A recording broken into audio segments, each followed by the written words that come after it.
ye, O Israel, the chosen, consecrated, anointed ones, blessed of Yah above. We come and bring you greetings at this place from CFW. We bring you glad tidings of great things that are going on and are about to take place among the people of Yah, our Abba. We're glad we bring you blessings from Yeshua HaMashiach, the anointed Christ. So glad that all those who are able to come together for this time. I want to send blessings out to all my brothers and sisters across the four corners of the earth at this time. Blessed indeed we are as a nation, as a people, and only those of us who walk in his word, because it's true. You know, those who are not walking in the word are wreaking mayhem in their homes, wreaking mayhem in the communities, wreaking mayhem in the supermarkets, the laundromats, the highways and the byways. And we pray for you that you may find the peace of Yah that passes all understanding, which keeps our hearts and our minds through Yeshua HaMashiach. I want to congratulate that beautiful woman that's sitting back there on her 17th grandchild. We are so blessed. I mean, it's okay. We are blessed and to have a new offspring in the family. We want to send congratulations to Azariah and Hayam ben Israel, Yeshua, on the newborn son that is Zion Yoel. And he is the new member of the tribe, the Merediths. We're so glad at this time as grandparents, Susan and I, we have come beyond the zigna we have passed the karet, we have come beyond the zigna of the age, that is, those who are mature. And we still feel young, full of vim, vigor, and vitality to do the work that has been placed in our hands. We want to share with you this day, all my brothers and sisters who are everywhere, who are listening, beyond the numbers that I didn't even stop to count this week. We had some good encounters this week alone, and we've learned some very interesting things that have taken place inside of the body. I'm glad that we have the ability to share with you at this time. We want to make sure that you like and subscribe to this particular channel, Zayda Television, Zayda Network. I want to be grateful and mindful of all those, of course, who share. This information is the only place you're going to get the hugest variety of information, and for your soul, for your life, for your body. We want to rebuke anything that does not stand here, and we want to give you the truth as it has been given to us. We want to look at the silver preaching, the silver tongue preaching of the last days, the silver tongue preaching of the last days. I'm not going to go into a lot of semantics, but I want to look at just a few things that pertain to what we're looking at in our time. Before I do that, I want to pray a prayer out of the book of Luke, Matthew, and Mark, that the disciples came to Yeshua HaMashiach, and they asked him, they said, teach us how to pray. And what he did was he taught them the Tefillah Ha'adam, the Tefillah Ha'adam. Many call it the Lord's Prayer, but in fact, it is our prayer to the Lord. It is our prayer to the Lord. And so he prayed these words, and he prayed it in this mode of stance in which he gave to them when you pray publicly. And it goes like this: the Tefillah Ha'adam, Avenu Saba Shamayim, Yet Kadesh Shinka, Tavu Malkutika, Ye Retsonika, Kashara Neshava Shamayim. That is Barakut, Kashara Neshava Shamayim. Tenelu Hayam Lakim Chekanu, Yuslek Lenuet, Ashmelano Kashar, Solo Kemanaknu La, Ashar Ashmala, Ashar Ashmelano, Vilte Vanu, Lide Masha, Kaim Haselenu, Min Hara, Ki Lak Min Lak, Vihagora, Vitiferet, Lo mein olamid, amen. And we are grateful. It's our Father who art in heaven. Hallowed be thy name, thy kingdom come, thy will be done in earth as it is in heaven. Give us this day our daily bread, and forgive us our trespasses, as we forgive those who trespass against us. And lead us not into temptation, but deliver us from evil. For yours is the kingdom, the power, and the glory, forever and ever. Amen. So we pray that prayer with our Eastwood word of prayer, and we are glad. I want to take this opportunity to show you one in whom you may have seen before in Scripture, but we're going to look at Balaam, the smooth-tongued preacher from Mesopotamia. Balaam was given an order. Balaam did so well as a minister, and he was so well known among the people that all the nations, once Israel was out of bondage, that is, they were out of Egypt, the other nations were fearful of these people, this mass of people that was 1 million strong and growing. And what they did was they wanted to make peace wherever they went. But at this particular juncture, the Israelites first took the trip across the Jordan River. So they went across Jordan. And once across Jordan, there was a king on that side of the Jordan River. And the children of Israel set forward and pitched in the plains of Moab. And you'll find this in the book of Numbers, chapter 22. This is the book of Numbers, chapter 22. And the children of Israel set forward, it says, and pitched in the plains of Moab on the side of Jordan by Jericho. And Balak, the son of Ziphor, saw all that Israel had done to the Amorites. Okay, remember Ammon and Moab, their brothers. And Moab was sore afraid of the people. They were afraid of these people. They were afraid of Israel, because they were many. They were afraid of them because they were many. And Moab was distressed because of the children of Israel. He was under stress. These people stressed Moab out, stressed them out. And Moab said unto the elders of Midian, now shall this company lick up all that are round about us, as the ox lick up the grass of the field. And Balak, the son of Ziphor, was king of the Moabites at that time. So the elders got together and they talked. So they said, we got to bring this to the king. So verse 5, he sent messengers, therefore, unto Balaam, the son of Beor, to Pethor. It says, which is by the river of the land of the children of his people, to call him, saying, look, or behold, there is a people come out of Egypt. So you know they're afraid because this people somehow or another got some type of contract to get out of Egypt. Egypt was the muscle nation in the earth at that time, but they got out of there. Behold, they cover the face of the earth, and they abide over against me. It was personal. See that? He didn't say they abide over against us. He said they abide over against me. Verse 6, come now, therefore, I pray thee, curse me this people. He's talking to Pastor Balak. Curse me this people. He's asking Minister Balak, the smooth prophet with the silver tongue, curse these people for me, for they are too mighty for me. Peradventure I shall prevail, but we may smite them, and that I may drive them out of the land. For I wot that he whom thou blessed is blessed, and he whom thou cursed is cursed.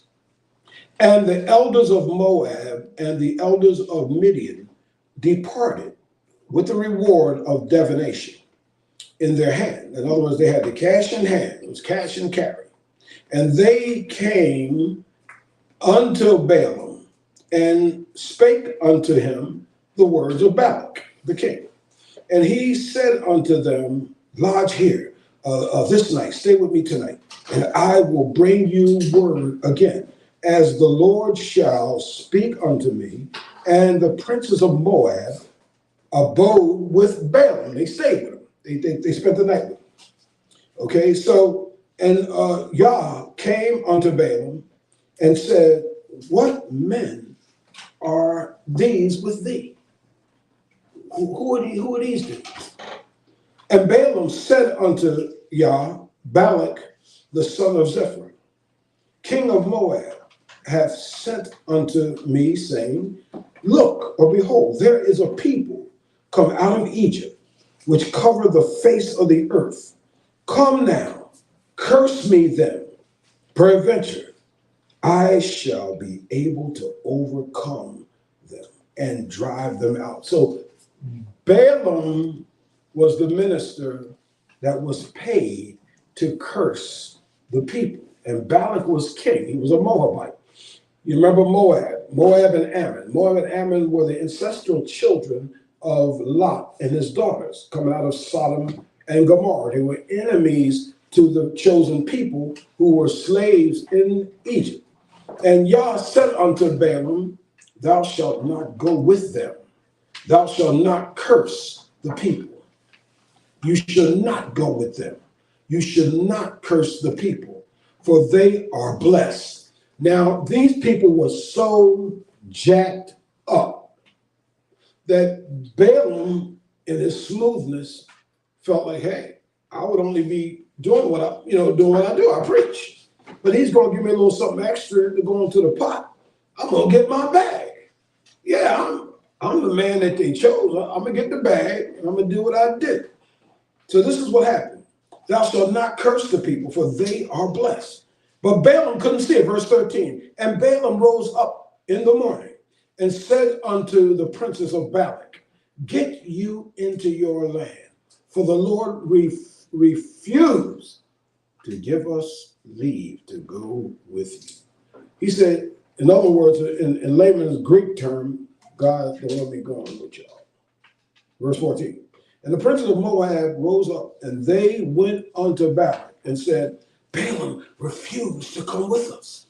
And Balak said, yet again, princes, more and more honorable than they. In other words, first they sent the cops. Then they sent the chief of police. Then they sent the mayor. Then they sent the governor. You see how the magic was working? Verse 15. Verse 16. And they came to Balaam and said to him, thus saith Balak, the son of Zippor, let nothing, I pray thee, hinder thee from coming unto me, for I will promote thee unto very great honor, and I will do whatever you say unto me. Come therefore, I pray thee, curse me this people. And Balaam answered and said unto the servants of Balak, if Balak would give me his house, if Balak would give me a full of silver and gold, I cannot go beyond the word of the Lord, my Yah, to do this or more, to do less or more. But it's interesting how he named them things, didn't he? If you give me his house, if you give me his car, if you give me some gold and silver, I still can't. I can't do this. But he was naming his price. Are you with me? Now, therefore, I pray you, tarry, verse 19, tarry ye also here this night, that I may know what the Lord will say unto me more.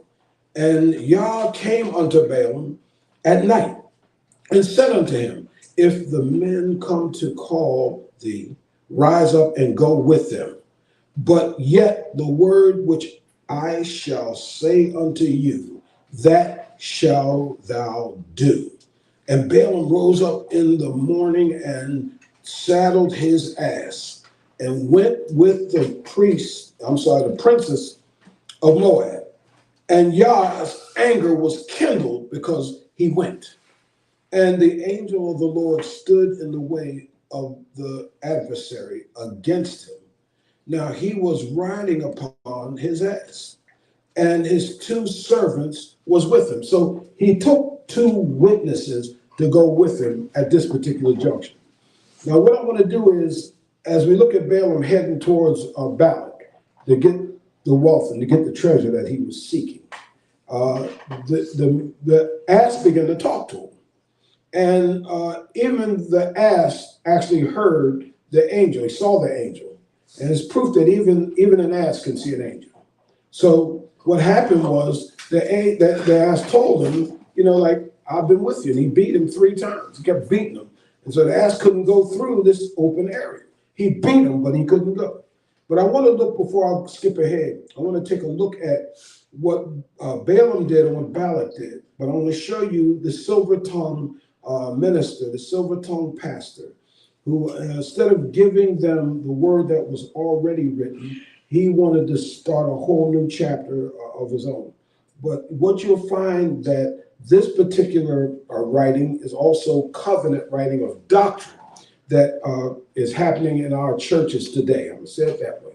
And what is going on is that churches are following this doctrine. I didn't go into detail some of the other things, but I'm going to ask for you to read the passages I gave you in succession. I don't think I'm going to stop you, but I'm going to ask you to read for me Dawood Isaiah. I want you to read that for us, my son.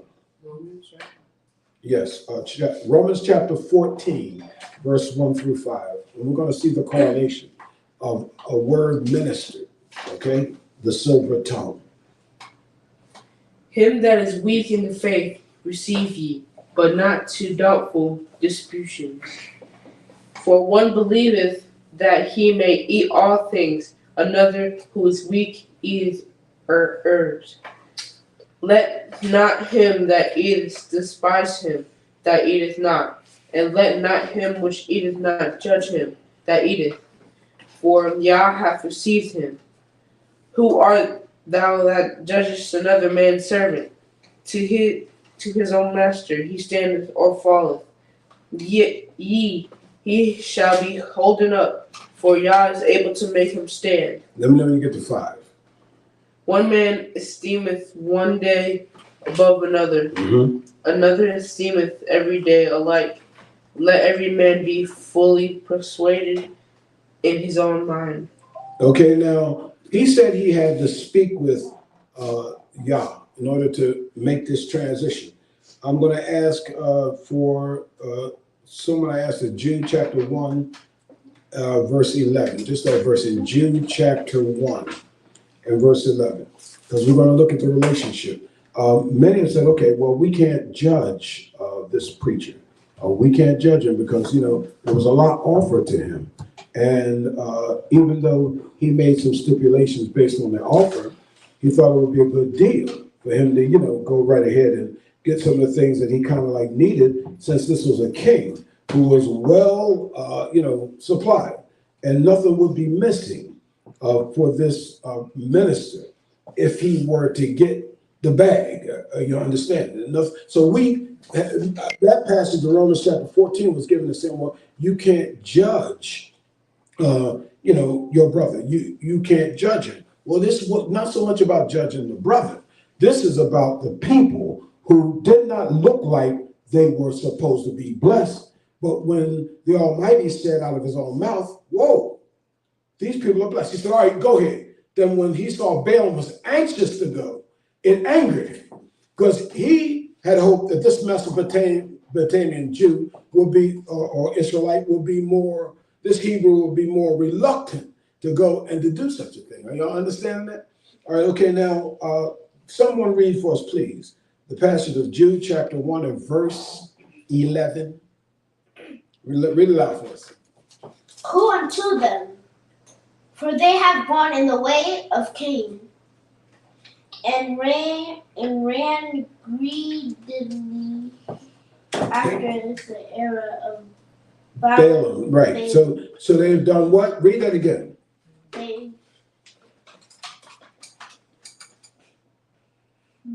For they have gone in the way of Cain and ran greedily after the era of Balaam. So they've gone in the way of Cain. The way of Cain was, that is, to annihilate your brother. And they went. Now remember, this is in your new covenant, in your New Testament. This is in your continuing covenant. That's why I asked you to read these passages. And now we did look at 2 Peter chapter 2, didn't we not? In verse 15. We looked at 2 Peter chapter 2. 2 Peter chapter 2 and verse 15. Okay, because I want to show you something before I use a word. It's a simple word I'm going to need to use, but before I use this word. Now remember, there was a relationship here, okay? I need someone to take 2 Peter chapter 2 and verse 15.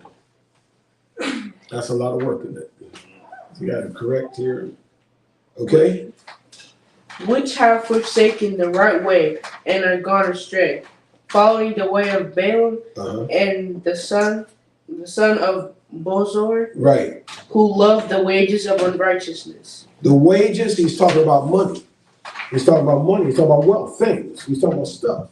The Balaam as a leader in the ministry and as a smooth talking preacher. See, this is where it is. They ain't talking about everybody, anybody. Because if that were the case, they would have asked anybody to come on. No, come on, any old somebody, get old Johnny drunk off the corner and go curse them people. No, they wanted somebody who was seasoned in the pulpit, able to deliver to the people, knowing that they can do what? Gather the people together. So I get them together and get this message out to them, we got something to do. Now, I read 4 different passages from the Old to the New, and this is what I want you to see. This is a doctrine. This is a doctrine. This is a doctrine held very tightly in a number of our churches as we speak right now. They teach this. But I'm going to tell you what Balaam did. I'm going to get there in a minute. They teach this. Now, the judgment had to come. I need someone to turn to Numbers. We're going to turn to Numbers chapter 25. I'm going to read 1 through 9 because this I'm going to need for you to digest. In the book of Numbers chapter 25, we're going to look at the silver tongue relationship here. And this is verse 1. It says, Israel abode in Shittim, and the people began to commit whoredom. It says, with the daughters of Moab. And they called the people unto the sacrifices of their gods. And the people did eat and bowed down to their gods. And Yisrael joined himself unto Baal Peor. And the anger of Yahweh was kindled against Yisrael. He was hot with Israel because this was a deal that Balak made with Balaam. And Balaam, the pastor, the leader, the elder, the teacher, decide, well, hey, you paid me the money already. I got my bag. So what I'm going to do is I'll get the women of the Moabites and them sexy little juicy Midianites over there. And they'll seduce the ministers over here. So we'll get them in there, and in this way, paid in full. Pastor, you paid. Balak, King Balak, you taken care of. Your statesmen are taken care of. My donkey is taken care of. And then we can go about our way. But this was the beginning of the downfall for the people. This is where Israel are today, with the violence in our culture, the black on black crime that is taking place in our nation. And if you look at some of the war that goes on within our culture, you track it right back to the word to see why. It's the sin nature was elevated when deals were made behind closed doors. Balaam made this deal with the king of Moab to get the Moabite women and the Midianite women to seduce the Israelites into a way of life. This was more than just a sexual relationship or an encounter. This was to get them to bow down to Baal Peor, their gods, to worship them, because they were offering sacrifices to an idol god. Are you understand that? Okay. Now, if where the rubber meets the road here, and I don't want to take up a lot of time, but once this seduction took place, there is a similar seduction of the day that has taken place. I need somebody to look at Revelation chapter 2, verse 14. In the book of Revelation, chapter 2 and verse 14, you'll look at the church at Pergamum. And oftentimes folk don't even know why Pergamum is even there. But the church at Pergamum had the same problem. This is at the end of your book. This is the last chapter in your book, speaking of the doctrine of the silver-tongued pastor, the doctrine of the wayward preacher, the teaching that is in our churches today. I mean, you're pastor of a church. What are you doing running to hip hoppers parties at night? What are you doing running to the Playboy Mansion and having cameras take pictures of you in the places you ought not be, Pastor? I'm not saying you turn them away if they come to your church, but you ain't going to no parties with no entourage. It's just you pulling up in your Bentley, going up into the parties without your wife or any family member. Pastor, how does that look? That's the question. But yet Sunday morning, you're proud. God said, bum. Come on now. And it's very clear that if the people were taught a word, maybe they would have a word of understanding. Now, I'm going to read this real quickly. Did I ask somebody to read it? Yeah, read that for me first, and I'll come back to 25. Revelation chapter 2, verse 14. But I have a few things against thee. Because thou hast there them that hold the doctrine of Balaam. This is Revelation. We always from the front of the Bible to the back of the Bible, talking about this preacher. Come on, read on, my dear. Who taught Balak to cast a stumbling block before the children of Israel, to eat things sacrificed unto idols, and to commit fornication. So he made a deal. The church of Pergamum had the same problem. It was full circle at Pergamum. It was the way to go. As a matter of fact, Pergamum's congregation increased because of the activities that were extracurricular at the church. I'm your mailman. Only giving the mail. I didn't write it. Okay, now it says right here, okay, he called the people called on the sacrifice, getting back into Numbers chapter 25. And at I want to look at verse 4. It says, and Yahweh said unto Moses, he spoke. He says, take all the heads of the people and bring them up before the Lord against the sun. It says that the fierce anger of the Lord may be turned away from Israel. So the job of a minister of the gospel, I know about it, being licensed and ordained and the whole thing, that the job is to turn the people away. You got to expose it. You got to expose what they're already doing. But the job of you, pastor, is to turn them away from that. And behold, it says, one of the children of Israel came and brought unto his brother, it says, a Midianitish woman, in the sight of Moses and in the sight of all the congregation of the children of Israel. It says, who were weeping before the door of the tabernacle of the congregation. And when it says, when Phinehas, the son of Eleazar, and the son of Aaron, the priest, saw it, he rose up from among the congregation and took a javelin in his hand. Now, I'm not going to read on, but I'm just going to show you how they executed the judgment of things at that time. Just want to share that with you. That was an execution of how things with justice was taking place at that particular time. Basically it. Okay, now, if we take a look here, what we just looked at was that you could not distinguish who the people of Yah were and who the Moabites were. They looked just alike because they were intermingled, having children with the Moabites and Midianites, and intermingled in lifestyle with them. They like the same people. All right? Now, Leviticus chapter 20 and verse 26. I need probably the strongest voices here. And ye shall be holy unto me, for I, the Lord, am holy. and have severed you from other people that you should be mine. Indistinguishable. The word holy there in the actual Hebrew language means set apart, means set apart. That means I set you over here. I did not set you there. I want to bless you over here because I want to show them who you are, Pastor.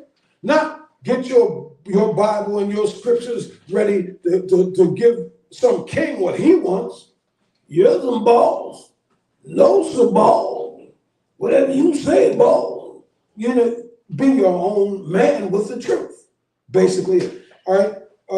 We want to look at Matthew chapter 5 and verse 13. Matthew chapter 5 and verse 13. Does somebody have that? Matthew chapter 5 and verse 13. How do we look? Ye are the salt of the earth.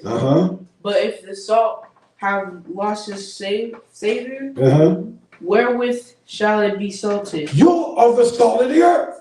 So, preacher, if you're not giving the people who they are, that's like you walking out your front door, walking down the street or on somebody else's land, knocking on their door and coming in their house, and walking in their refrigerator and telling them you're going to fix yourself something to eat.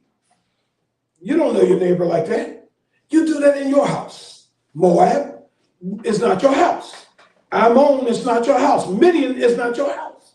You are to preach to your people the truth. Now, what happened, long short, he went to preach, and every time he opened his mouth, something else happened. I'm going to get that in a minute. But I want somebody to read Peter, I think it's 1 Peter chapter 1 and verse 2.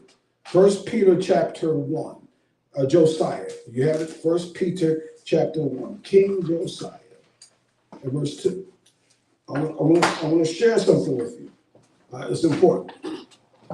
Elect according to the foreknowledge. The elect according to the foreknowledge. Foreknowledge of God the Father through sanctification of the Spirit unto obedience. Now, the sanctification of the Spirit of obedience, you know how the Catholic Church has made that word look like something weird. It means set apart. That's the actual Hebrew translation. I want to do that word in a Hebrew translation.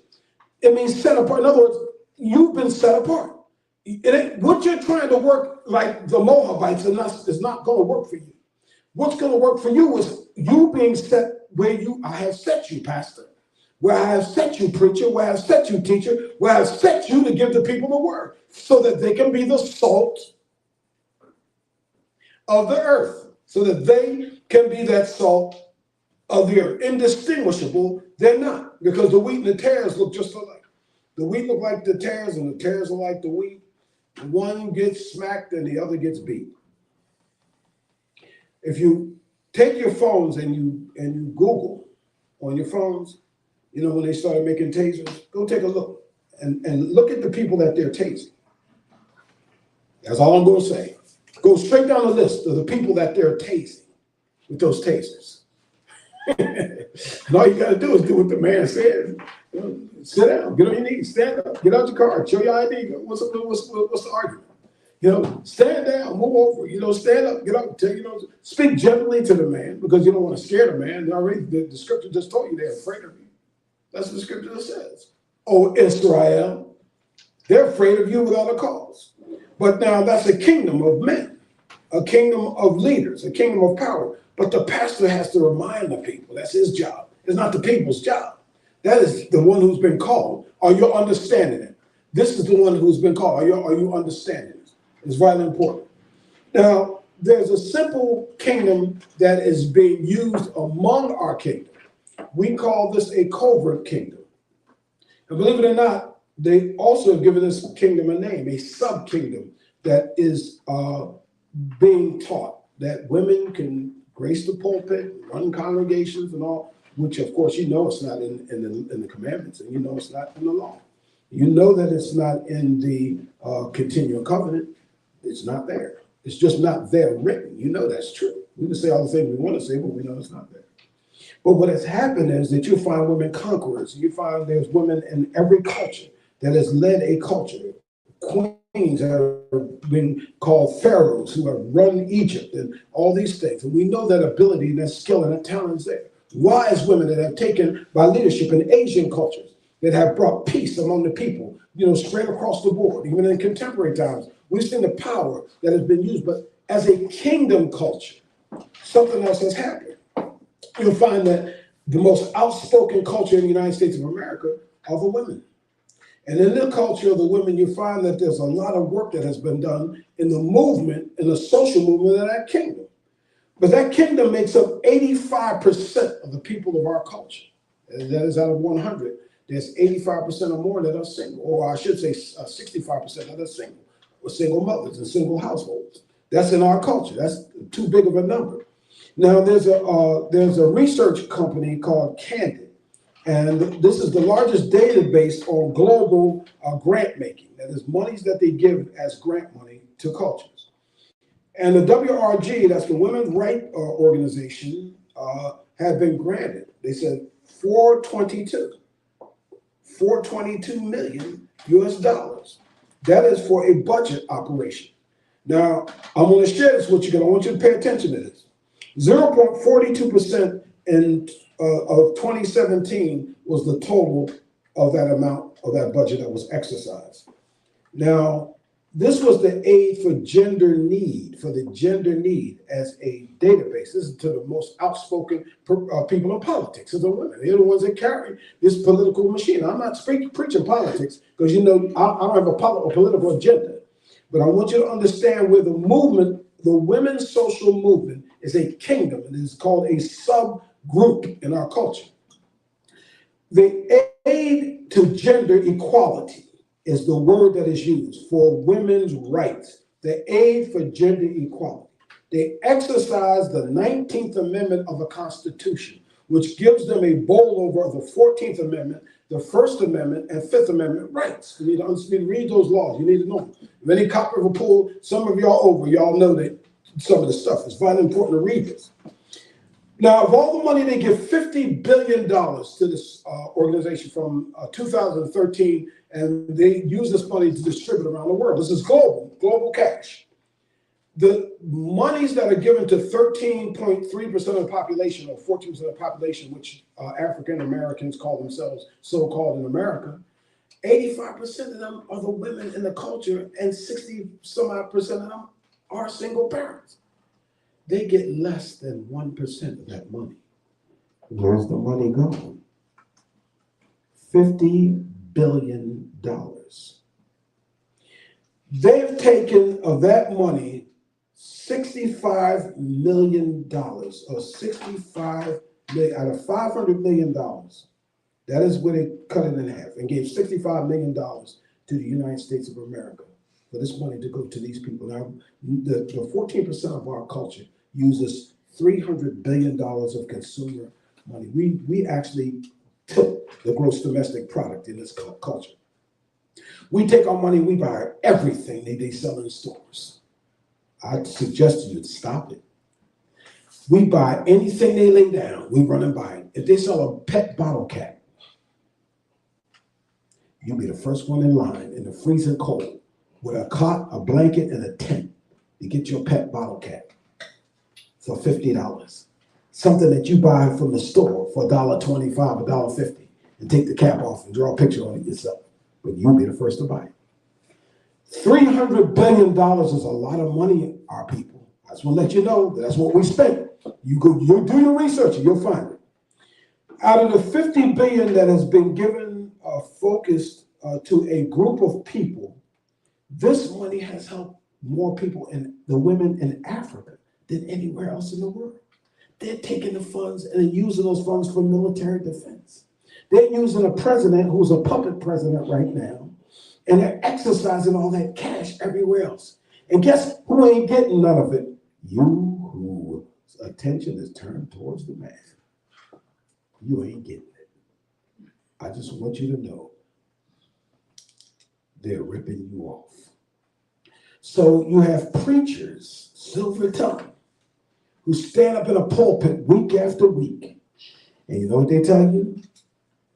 When sings my soul, my Savior, Yah, to thee. They look at the women in the congregation and say, how great thou art, how great thou art. They tell you how great you are and what a wonderful job you're doing.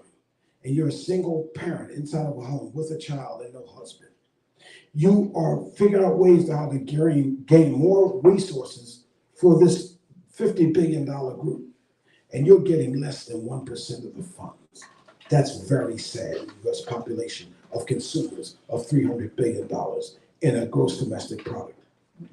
So black single women are called in this census group of candidate. And remember, we're not using the global census bureau group because there's a whole bunch of them. I've been through all of them. They're saying, they call you a subgroup. They say you're not native of this land. They still say it. And I know it was there all the time, but when I went through the homework, I was kind of devastated. Looking at 39.3 million women, 39.3 million women. That would be almost a quarter of the 200 million people that are here in the United States of America, and that's how many people are here. And yet, less than 1% of $65 million, you get crumbs. They're not giving you nothing. So with women's liberation and with the destruction of the household and with the welfare system and all the things they have in place, I'm glad that you're proud, but I hope you're proud and go get these facts and look at the 422 million US dollars that they have funneled through you since 2017. And ask the question, why has any of that money not come to you in your community? Your politicians and all the women who stand up for women's rights. So the same fat cat that sits over top where you pay 5 different taxes on, the preachers are preaching to you, telling you how great you are. You're paying state tax, city tax, federal withholding tax. FWT is where your boss takes your money and pays his taxes with your money. Then you got UC2 tax. That's unemployment compensation tax, where it's supposed to be there for you when you retire. But they're telling you every week that money is not going to be there when you retire. Then you go to the store. They tax you an excise tax. I know you don't know what an excise tax is. An excise tax is every time a boat comes to the dock, they let that boat from Japan and other places come free. They don't pay a dock tax. They turn that tax over to you, the consumer, and you pay it without question. For every dollar you got in your pocket right now, regardless of what you buy, 17 to 20% is coming out of it. That's their money. You have nothing, but you continue to destroy your own household. Oh, women's liberation, you're free. But look down at your little son. He ain't free. Look over at your brother that you love so much that you were raised with. He ain't free. Look at your daddy who's been struggling for 50, 60 years to give you a good life. He ain't free. Not according to this information. Look at your cousins and all those people. You'll be ready to throw them in jail if they're caught with one paraphernalia that relates to anything psychotropic. I will call that freedom. So understand what Balaam was doing with his silver tongue. He was paid by the same Masonic order. He was paid by the same people, the same type of kingship Balak had set up for Balaam. To preach to the people was the same setup that was given to him. Now I want to share something with you real quick. I want you to understand why it's important to hear the truth and to get the word and understand what it is to men to build and to bind the household and to stand firm upon those things, those principles that have been given to you through where you have been called as a people, how you've been called, and that you've been set apart when you hear silver tongue preaching. In Deuteronomy chapter 28, I'm going to start there. And in verse 1, it says, and it shall come to pass that if you shall listen diligently unto the voice of the Yah, your Abba, to observe and to do all his commandments, which I command thee this day, that the Almighty, Adonai, the Yah, our Abba, will set thee on high above all nations of the earth.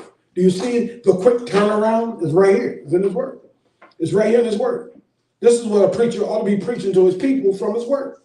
Verse 2, and all these blessings shall come on thee and overtake thee, if thou shalt listen.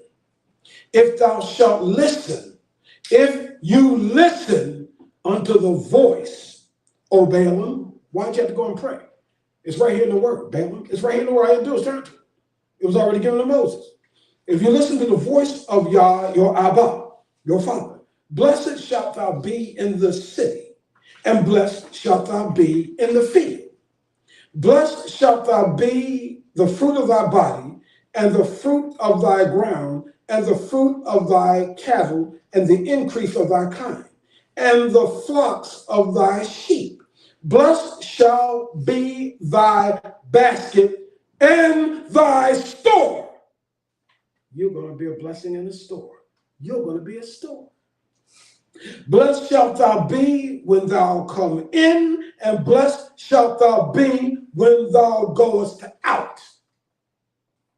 The Lord shall cause thine enemies, he shall cause thine enemies to rise up against you, to smite thee before thy face. Listen, the Lord shall cause thy enemies that rise up against thee to be smitten before thy face. You'll watch the Lord smack them right in the face, right in front of you.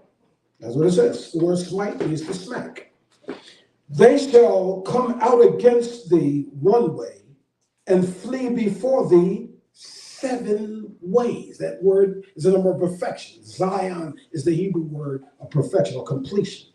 7 ways perfectly scattered them like bugs on a light switch. Verse 8, the Lord shall command the blessing upon thee in thy storehouses. More than one storehouse. See, you already broke off into a franchise from the first part of the obedience. Isn't the Lord good? Ain't he good? My grandmother used to say. Both my grandmothers. And in all that thou settest thy hand unto, you'll be blessed. And he shall bless thee in the land which Adonai thy Yah give thee. He didn't say the land that you break your neck working for, or the land that you saved up your money for, or the land that you went and got some government subsidy to get.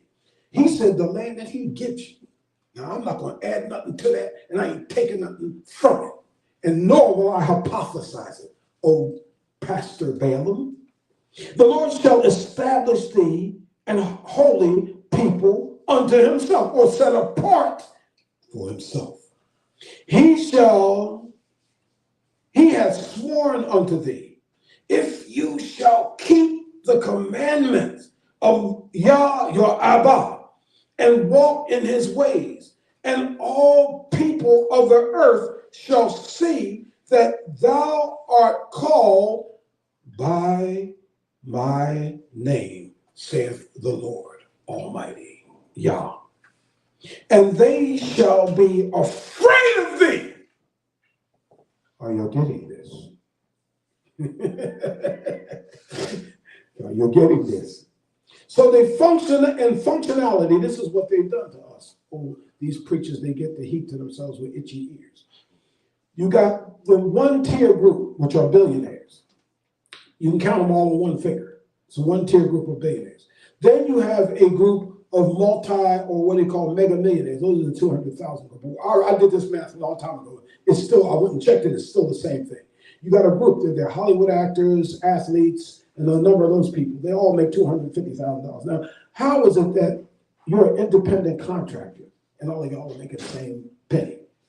And nobody even questions that. Y'all don't even ask, well, man, how could Denzel be making $250,000? Sam Jackson make $250,000. Will Smith got $250,000. What is it with this $250,000 club? Then you got the next, you damn a couple other people. Yeah, I mean $250 million. Thank you, sir. Because I was thinking I was getting ready to go to $250,000 group, but I was getting ahead of myself. Thank you, my dear. $250 million. Now, it's a shame that when you Google these people, you don't even ask what are their net worth. But since it's you, what's the first thing that comes up into your feed when you Google their name? Their net worth. But if you Google Brad Pitt, or Google George Clooney, or Google, and I'm calling the names because they're general names and general information, they don't tell their net worth as soon as their name comes up. But isn't it interesting? All the people, I want to get to $250,000 people. The reason why, because I want to show you something you've never seen before. I'll show you next time, because this is a wow factor. And I was going to show you the $1 million people. But anyhow, they want to know what you're doing. They're watching you. They're following you. Every little step you take, what that boy said, they'll be right there because you are being watched. Okay? So that kingdom, there's a fat cat at the top. Okay, I'm going to finish reading this, and we're going to go. I want somebody to get Numbers chapter 24, verse 10, but I'm going to finish reading this. I want somebody to get Numbers chapter 24 and verse 10. But I want to finish reading this, and I want to go over real quickly. Okay? It says, blessed shalt thou be, this verse 4, blessed shalt thou be the fruit of thy body. That means you will have cheering. You will have cheering. Blessed shall be the fruit of thy body, and the fruit of thy ground, and the fruit of thy kind. Blessed the increase of thy kind, and the flocks of thy sheep. Blessed shall be thy basket and thy store. Once again, listen to this. Are y'all paying attention? Let me skip down because this is some good stuff. There's a whole lot in there, and you need to get to it, and you need to look at it. Verse 8. The Lord shall command. The Lord shall command in your very low, strong voice. In your very low, everybody, in your low, strong voice. Say it with me. The Lord shall command. The Lord shall command. The blessing. The blessing. So you see that? Not only will you be blessed, he demands it. He commands it. He commands the earth to obey him and bless you. He demands it.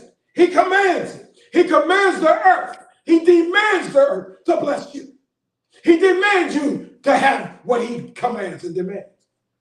He will command the blessing upon thee in thy storehouses, verse 8, and in all that thou settest thy hand unto. Let's skip down to 9. And the Almighty shall establish an holy people. Those are set apart. Let's skip down to 10.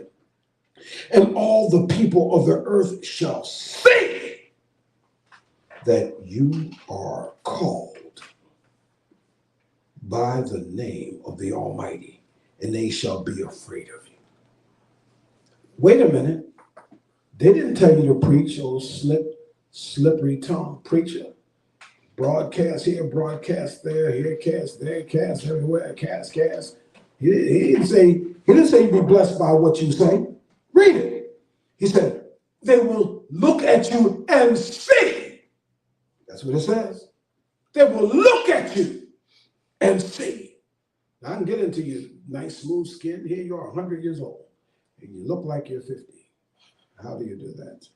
All right, verse 11. It says, and the Almighty shall make you plenteous. Y'all see that? In goods and services. In the fruit of thy body, and in the fruit of thy cattle, and in the fruit of thy ground, and in the fruit, it goes on to say, which the Almighty swear. Remember we talk about he swear? Who's he swearing to? He's the Almighty. Who's he talking to? I swear to God. I swear to God. He's the Almighty. Who's he talking to? He swears unto your fathers that he'll do this for you. Y'all seeing this? Oh, smooth-tongued preacher. Oh, slick-tongued pastor. The Lord shall open unto you. He's going to open to you his good treasure. My mama, can you imagine his good treasure? Can you imagine his good treasure? He's going to open his good treasure. Can you imagine? I couldn't fathom that in my wildest imagination. His good treasure. The heaven to give the rain unto thy land in his season, and to bless all the work of thy hand. And thou shalt lend unto many nations. You reading it yourself? And thou shalt not borrow. And the Lord shall make thee the head and not the tail. He shall make thee above only, above only, above only, above only, and thou shalt not be beneath. If thou shalt hearken unto the commandments of the Lord thy Yah, which I command thee today to observe and to do them. I don't see the rocket science. Numbers chapter 24 and verse 10, a strong, beautiful voice. And I'm looking at here to read look at that for us. We're about to cloud. We're about to And cloud. Balak's anger was kindled against Balaam. And he smote his hands together.